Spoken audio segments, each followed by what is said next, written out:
Good afternoon, Somerset County. My name is Chris Edwards. I'm proud to serve as president and CEO of the Somerset County Business Partnership. Welcome to the Scoop podcast presented by the Business Partnership. We also have two fabulous sponsors, Unity Bank and Techie Geek, who I'm sure you've heard a lot of over the last few months as we've launched our podcast. I want to thank them so much for their support. And we have a great guest today. I'm joined by Mike Marion, Executive Director of the RVCC Foundation. Good afternoon, Mike. Hello, Chris. How are you? I'm doing fantastic. I am in a great mood. The Eagles are Super Bowl champions. I apologize for my voice in advance. A lot of wahoos and yahoos on Sunday. Very happy. So you can timestamp this if you're listening. The Super Bowl just took place. There is a big Eagles contingent of one here in the office, and so today. two. We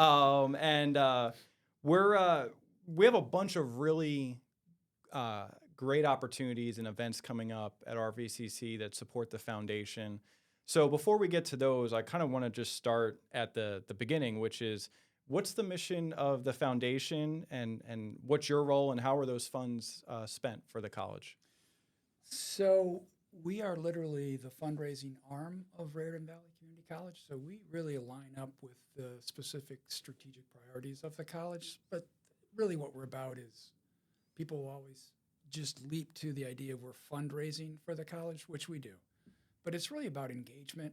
It's about community partnerships. It's about growing participation at the college, getting people who are located in our geography connected to the college.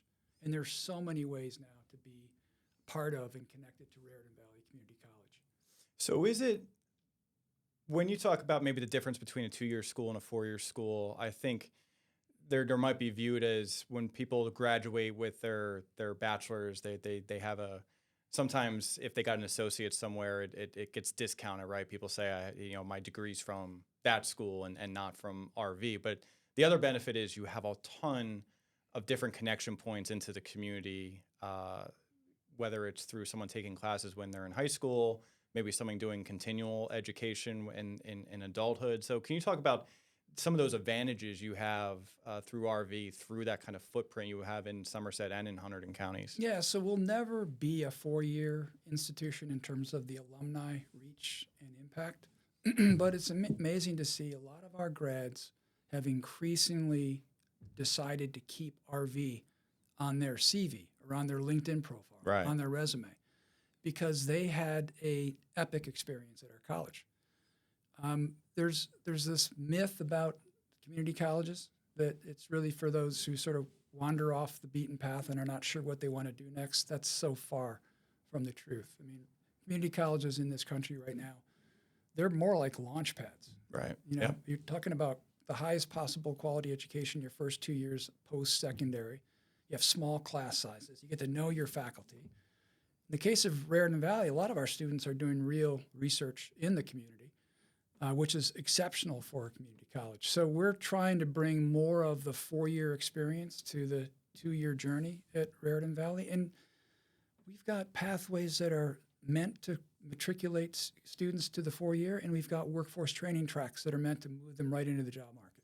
Yeah, no, it's kind of being the jack of all trades in the community. You and I have talked in the past many times. I'm an alum of another community college, but that experience that you mentioned just rings so true. When I went to school as a freshman, I didn't know what I wanted to do, and it took me a few years, and college helped me along that path. And I think nowadays, I do think businesses are starving more for a workforce that has the drive, has students who have the drive and the passion and the technical skills that sometimes having 4 years, 6 years plus of education and degrees behind it isn't sometimes as important as the skill set that you're building. So when you talk about maybe just give us some examples of some newer pathways or newer relationships that have emerged that you see, or maybe that you believe will be emerging over the next few years. So the most momentous one is actually launching as we speak. We had an event last week at the campus. It's NJ Bio Futures. It's this extremely impactful public-private partnership, collaboration between industry, the state of New Jersey, and 3 community colleges, Mercer, Middlesex, and Raritan Valley. We hosted the event because we're expanding the Workforce Training Center by 22,000 square feet. It's amazing. If you've not been to that facility, you should come. I'm inviting you right now to come and get a look at it. And the expansion is mostly about this new program that's launched because our industry partners said we need this. And it's a septic processing, biomanufacturing. So we're putting a literal biotech lab and a clean room in the Raritan Valley Workforce Training Center because industry wants people, students, whether they're right out of high school or whether they're returning to retool their careers, to learn the skill that allows them to get into job ready when they graduate, because the demand for those sorts of skills is huge. Yep. And we're the opportunity to help fill it. Yeah, I think that's such a perfect example there. I know when I was a senior in high school, we had so many people who said that they were going to community college, and the joke was, oh, it's 13th grade. And you talked about septic programs, some of the things you're doing with clean rooms. These are advanced manufacturing. Right. Yeah. These are unbelievably advanced, and it's opportunities. It is well-paying jobs that are also local, right? Because these companies, whether it's J&J or LabCorp, are really investing back into the college. And the great thing about that is, because we know this about community college students, when they matriculate, when they get into the workforce, they tend to stay local. Right. They tend to stay in the region where they went to school. So that's a great thing for the tax base, local and regionally. There are so many partners who are beginning to realize that this is way more than a traditional community college. We have got a powerhouse in the workforce training offering. And it's only going to grow. In fact, the 22,000 square foot expansion I just mentioned, which will open officially, I think it's going to be late April. As soon as it's opened, we're going to need more space. Wow. The demand is that great. And so there's already some talk about how we're going to expand for the next phase. Speaking of, you mentioned students, part of your job is also running the Alumni Association. So can you talk about, I know we have RVCC grads who are listening. I know every time we have a networking event or a program, someone's mentioning their collaboration with RVCC through somewhere in their career path. So can you talk about that part of your job and kind of, some of the difficulties sometimes, I believe, in trying to recapture past alumni and kind of show them how RVCC, or just maybe how the world of community colleges has evolved over the past few decades? Yeah, that's an evergreen challenge because, as we said earlier, once students, if they go to a four-year, they tend to adopt that, right, even if they have like latent pride in the place where they began their journey. There's a lot of community college students who are grads who are out in the local regional economies who have a very, very positive recollection of their experience here. And so it's about tapping into that any way we can. And people wonder, well, why would I, or what do I need to do? And, obviously I sit from the position of running the fundraising operation for the college. It's not so much about that. It doesn't have to be about that. There are so many ways that alumni could plug back in. Let's look at what's going on right now. The state of New Jersey and the governor is about to go into that process of looking at the 26 budget. Higher ed is, I'm sure, going to be in for some cuts. It's a reality that we face ourselves. Community colleges will be teed up, no doubt. And the strange part about that is, we've got probably 45% of the college going public in New Jersey is going to college at a community college, one of our 18 community colleges in the state. And yet we only get about 8 to 9% of the state's allocation to education. So there's a basic disconnect, inequity there. And how do you deal with that? How do you address that? Well, you get more people aware of the great impact you're having.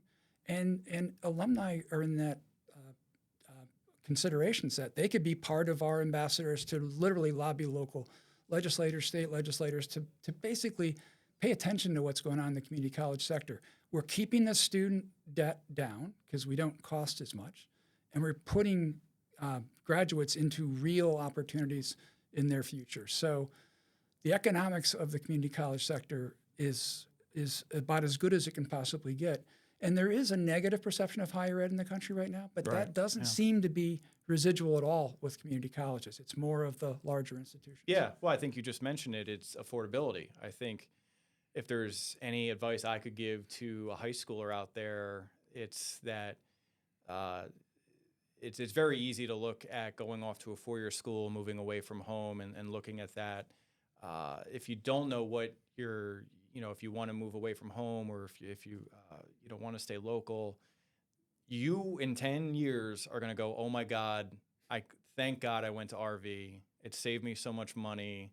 It's something, I look at some of my friends now, we're heading to what I call the advanced age of young professionals, as we define it here in the partnership, and they're still straddled with debt. And I think the best tool to avoid that is by looking at RV and other community colleges. So I think that's really how we're dodging some of the angst out there about 4-year schools. They just see those costs going up at such an accelerated pace, and we live in an I always say it here, we're living in an ROI world, and people are looking at return on their investment in everything. Absolutely right. And relative to those alumni who are out there, again, it's not necessarily about, yes, write a check to the college. Sure, we'll always take that. But you could mentor students, right? Yep. You could have your company become more engaged. Perhaps you could hire our students, maybe create a job track, apprenticeship program. These are all opportunities that are in the foreground if you're interested in that. So there's so many different ways to tap into what's great about our college, and it's local.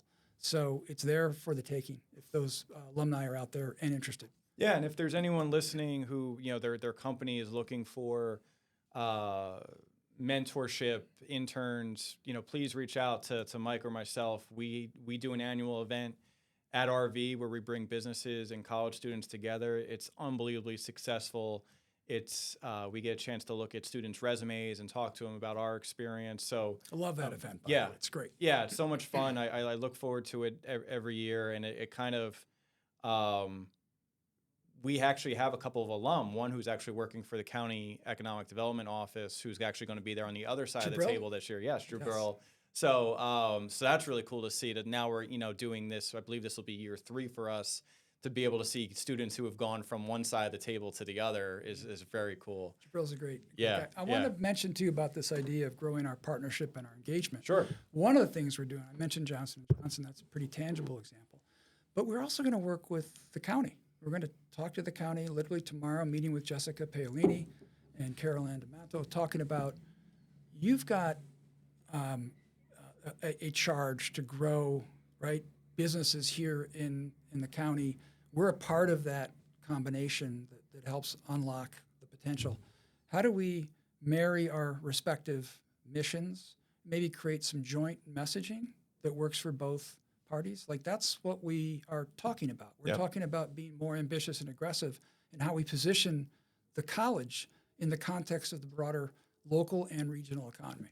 So one of the things I learned pretty early on working at the partnership is that if you talk about the different, whether it's RV, whether it's our large employers like a J&J and LabCorp, whether it's Robert Wood Johnson, the county, ourselves, everyone's got a couple pieces to the puzzle, and we always have to come together and collaborate. Otherwise, the puzzle never gets complete. I know Jessica does a great job in her office, and they're out talking with these companies about workforce issues. I know it's something we hear all the time, something you and I talk all the time about. What I hear from businesses is, soft skills. How do you get, it's that type of stuff. It's maybe there's not a curriculum on it, but just being a student on campus and engaging, you're building soft skills. It doesn't sometimes have to be a course. Right? Right. Yeah.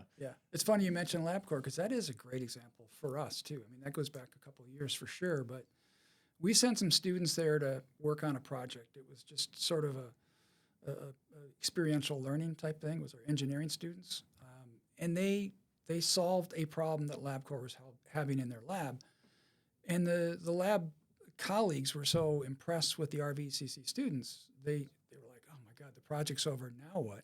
So we started a conversation with the head of research, and we said, "What's keeping you up at night?" And she said, "Literally, in the next 5 years, I'm going to lose 25% of my employees on the floor, and I've got nothing coming in to fill that gap." And so that started a conversation at a very strategic level that got down to a very executional level. And from that conversation and that process, and it took about 2 years to launch it, we created a program, an associate's program, at our college that's basically a pipeline to Raritan Valley Community College, medical laboratory technology. Yeah. No, it's unbelievable. And that's the other side of the coin, too. If there's businesses out there listening and you just heard about an example of a pipeline, RV is really one of the most innovative schools in terms of, okay, we don't have it, let's figure out a way to create it. Or maybe it's been something that, isn't on the front burner right now, it's at the back burner, but we can bring it to the front. So again, another opportunity for businesses out there. Before we get to the upcoming events, you brought some show and tell for us. Whoa, not show and tell. Show and give and tell. I come bearing gifts. So I'm going to hereby anoint you a full-fledged ambassador of the college. Oh, not that you weren't. I want an honorary degree. Tell. Oh, that's not going to happen, Chris. Sorry. So this is for your, I would call this early spring, late fall. There you go. When I'm out coaching the little kids. And this would be for the next probably 3 weeks of winter. It's a little heavier. Yeah. It's all branded, right? This is our athletics brand, RV and the RV Lions. If only I was athletic, I don't know who I'm going to fool Put with this that, on, you'll look athletic, okay? I'll just tell people I'm heading to practice. So And then, I last time I was here, I noticed that we are conspicuously absent on your conference room wall. And I said, well, that's an easy fix. So we created something that puts us literally on the wall. Awesome. So I am now tasked with putting that on the wall. So if you hear this and you've been to our office lately, that means I successfully accomplished it. If you haven't, if you're there and you haven't seen it, it means I failed miserably, and you're probably just going to see some holes all over the wall. So and don't ask me for my help. I'm not going to be able to help you on that. Yeah, we always talk about adding little Easter eggs into our podcast. So the first person who sees this and mentions this from the podcast, we'll give a little gift card to. Perfect. Afterwards, and I'll let you know how far after our debut. Yeah. So speaking of, we're gonna get this podcast out. Obviously, if you're listening to us, it's probably sometime around mid-March, which is leading up to RVCC Giving Day, and then you have a series of other events. So I'll run through. Yeah. So thank you for that opportunity. So Giving Day has slowly but surely become our biggest fundraising event of the year. It's literally 24-hour give-a-thon, for lack of a better description. It's all internet-based. It's all web-based, so there's no need to show up or whatever. Credit cards, you can pledge, you can give the money that literally the day at our portal. I will throw that out there too. raritanval.edu/Giving Day. It's not available yet, but it will be on the Giving Day. So it's literally that focused an event. 24 hours, give all you can. This year, like the last three, we have been transformed by some generous donors, two of which have stepped up and each offered $25,000. So we have a $50,000 match concept. If we raise $50,000, we get the other $50,000. So that's the incentive for us this year. But more than that, it's literally a celebration of RV on our campus. Your team has been participatory a couple of years back. You did some social media stuff for us that was live feeds from the event. That was fantastic, by the way. Sure, we'll take that again. Yeah. No, absolutely. I'm sure our team would love to do a day off-site here. I bet they would. It was great, actually. And literally it does help spread the word because it's all about word of mouth. It's all about amplifying the message. It doesn't matter what your interest is. You can give to anything. This is donor-centric. Give whatever you want. And this year's theme is be all in. Be all in for Giving Day 2025. Awesome. More to follow. Yeah. Yep. So the other thing that's maybe not on your list, but I wanted to throw it out there, April 10th, we're having an event. It's called Stars Are Rising. It's for the RVCC Planetarium. Charles Liu is an astrophysicist, brilliant genius who's going to be on our campus speaking. Oh, wow. It's an event for the community, but it's also about the capital campaign to improve the Raritan Valley Planetarium. And we're in the process of doing that now. We've got about $450,000 left to raise by the end of the fiscal year. We're headlong trying to get that done. So part of the message that night will be, if you want to help, we've got plenty of sponsorship opportunities. Will that event be at the planetarium, or is it going to be on It'll be one of our new and emerging favorite spaces on our campus, the third floor of the Bateman Center. Okay. It's a great space. And then we will walk slowly and surely to the planetarium. Awesome. So that's a great night on the calendar. This is an interesting one because you're saying, wait a second, a trail, ribbon cutting for the RV trail. What is the RV trail? The RV trail is literally a 2.5 mile nature hike on our property. We have 250 acres. It will largely follow the circumference of the property, the outer perimeter. It's a series of different environments: woodlands, stream beds, mixed residential, because we do butt up against a couple of neighborhoods, softball fields, etc. And the property, we've heard from a lot of people, employees and our neighbors, who say, God, I love walking on the campus, but I don't want to be dealing with the cars. Yeah. So this is a way to get around that while getting some fresh air, rejuvenating, recharging the battery. We're going to do the ribbon cutting on Earth Day, which is April 22. Wonderful. And there's going to be information pods along the trail. So we're going to celebrate the ecology that people are walking through.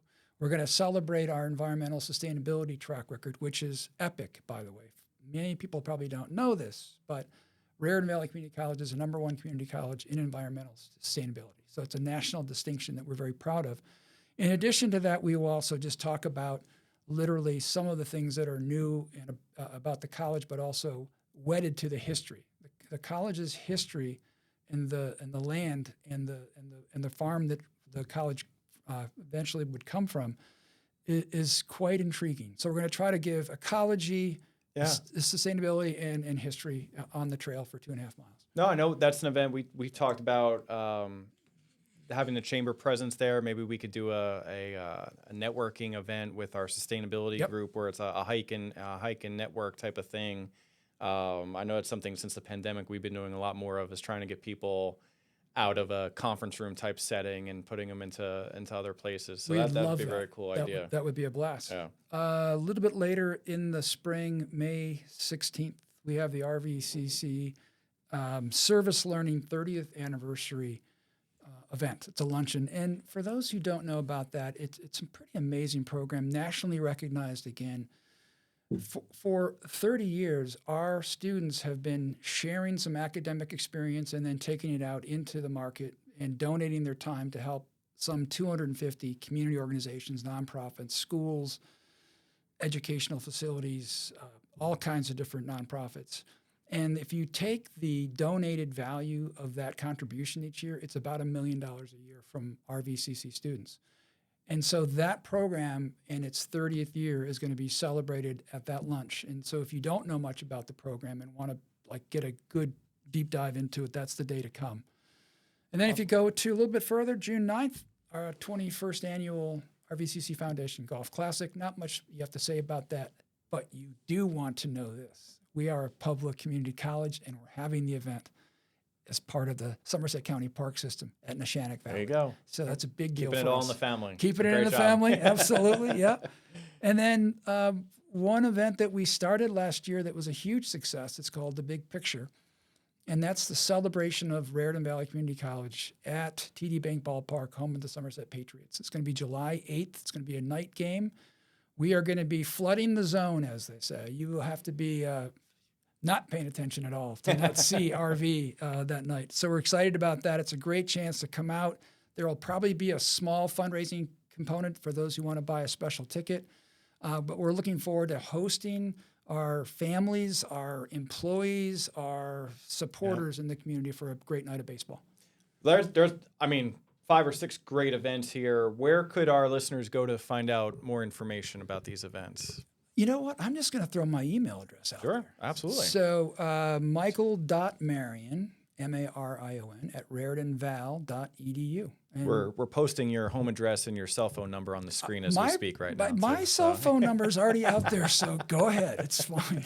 I'm in development. Where can people stop by if they want to talk to you? Yeah, exactly. No doubt. So wrapping up in true scoop fashion, what we love to do is do a quick lightning round called 5 Faves. I can tell you, Mike, that we've had members who have done this, and then when people see them at networking events, they use some of these answers here as a way in, right? Oh, I heard your favorite restaurant's this and stuff. So rapid fire, whatever comes to the top of your head. We'll start off with your favorite place to eat in Somerset County. Wow. So many. Savor. I love Savor. What's the one just down in the alley here? Is it Inspire? No. What's the French Thai Thai restaurant. It's located right out of your building. I'm blanking on the name of it. But that one. French Yeah, origin. Origin. Yeah. Origin. And then, but because this one is so close to our campus and they've done so much to support our college, I'd have to go with the Stony Brook Grill, whose owner has got AT&T lineage as I do, and he has 2 daughters who went to Raritan Valley. So that seals it. Yep, that's our whenever Mr. McDonough and I always catch up, it's always at Stony Brook. Great, Yep. great family restaurant too. Absolutely.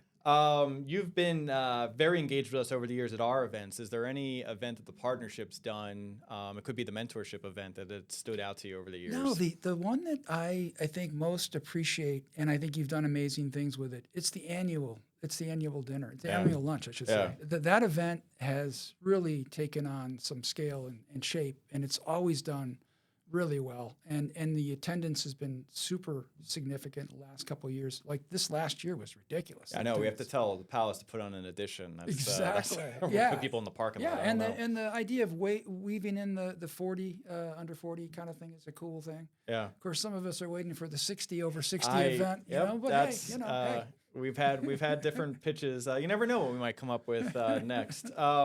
Favorite time of year on campus? Spring. Yeah. It's the promise of the futures that are about to be unleashed. It's the biggest celebration of the year, our graduation in May. Yep. And the campus just looks full of life, and the fall's great. But I would go spring. Yeah. Favorite place on campus? Favorite place on campus? I love. Okay, a couple. I got to go with a couple. The Paul Robeson Resource Center in the Evelyn S. Field Library. We do our podcast there, but it's just a super great space on our campus. I'm going to love the RV Trail when we officially open it, but it's going to be a place for peace. And then the new event space that is mostly for students, but it's the 3rd floor of the Bateman Center. It's a great spot on our campus. It's amazing. It's unbelievable how much has been added to that campus in the last 10 years. Absolutely. And last but not least, what is your favorite vacation spot when you need to get out of Somerset County? So very local, it would be Sussex County, the mountains, the lakes, and the hiking trails up there for sure, and then Tucson, Arizona, because we got 2 epic grandkids and daughter and son-in-law. It's awesome. Yeah, so that's the place we go when we want to get out of the state. Great. No, you did a very good job with that. It's unbelievable how political sometimes these answers become. You navigated that perfectly. Mike, thank you so much for joining the Scoop. We are going to get this information out. You're going to see a lot of collaborative events through the partnership in RV over the next 6 months at least, and we'll see you soon. Chris, it's a pleasure. Thank you so much. Great job. That wraps up this edition of the Scoop Podcast. Have a great day, Somerset County.